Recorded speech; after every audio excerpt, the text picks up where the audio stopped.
Welcome to our channel. Today we how to connect Adjust SDK for mobile attribution in Android, beginner guide step by step clearly. To connect the Adjust SDK for mobile attribution in Android, start by creating an Adjust account if you haven't done so. Log into your Adjust account and create a new app for your project.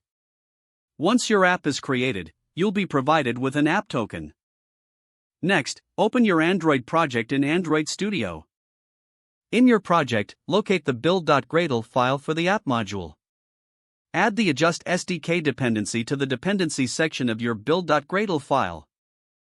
Make sure to sync your project with Gradle files. Now, open the Android manifest.xml file. Add the Adjust permissions and service to the manifest. This includes internet access and the Adjust service declaration. Next, initialize the Adjust SDK in your application class. In the onCreate method, create an instance of Adjust config. Pass in your app token and the environment you are using. Now, call adjust.onCreate, Adjust config, to initialize the SDK. To track app sessions, simply implement the tracking within your application flow. For custom event tracking, create an instance of event with your event token. Then, submit the event using adjust.trackEvent event.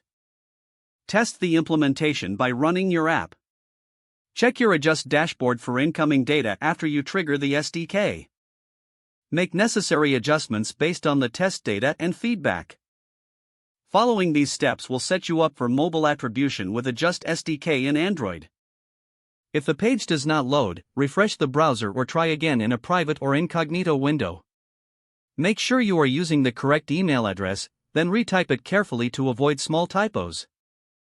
If your password is not accepted, use the reset option and create a new strong password you can remember.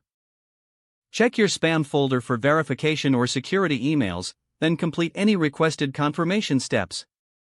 Enable two-factor authentication if available to improve account security and reduce unauthorized access risk.